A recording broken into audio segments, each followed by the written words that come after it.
Vous le savez, vous l'avez dit, ça va être le week-end des gourmands, des gourmets, de ceux qui aiment la bonne chair. Alors ils vont redécouvrir évidemment des restaurateurs qui ont participé l'année précédente. Alors en ce qui concerne les nouveautés, puisque c'est ça qui vous intéresse Marine, eh bien je vais me tourner directement vers Alain Hutchinson qui est le président de Visite Bruxelles, puisque c'est la région bruxelloise qui est derrière l'événement. Alors y aura-t-il des nouveautés ? Oh, bah écoutez, en termes de nouveautés, je pense qu'il n'y aura pas vraiment des nouveautés.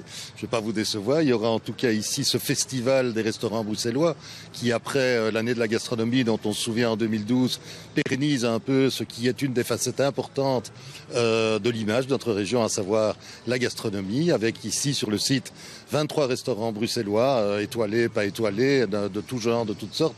Aussi présent ici de la gastronomie des régions partenaires de la région bruxelloise, du Katanga, Bratislava, Pékin, le Québec, ils sont présents à cette fête.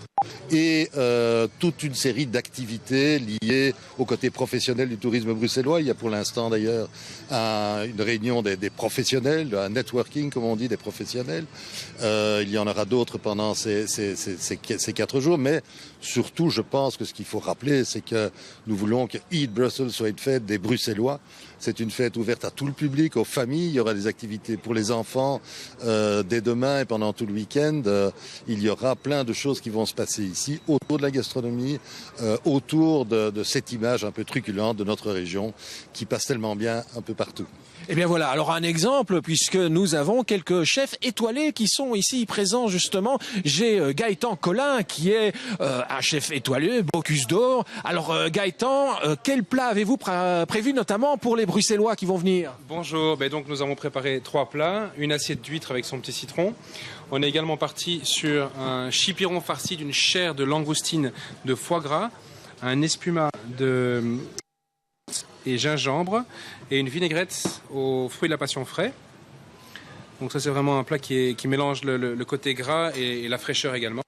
Et sur une soupe de miso avec quelques petits légumes croquants et un ravioli de foie d'oie cru qui est terminé avec quelques feuilles de shiso et une petite huile de sésame.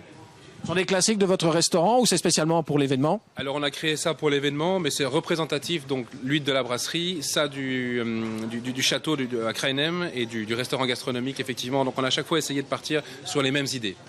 Eh ben voilà, alors je peux vous jurer que vous allez bien manger ce week-end si vous venez ici. C'est bien sûr près du chalet Robinson et il y a beaucoup de découvertes culinaires à faire. Alors pour terminer, je vous dirais tout simplement bon appétit.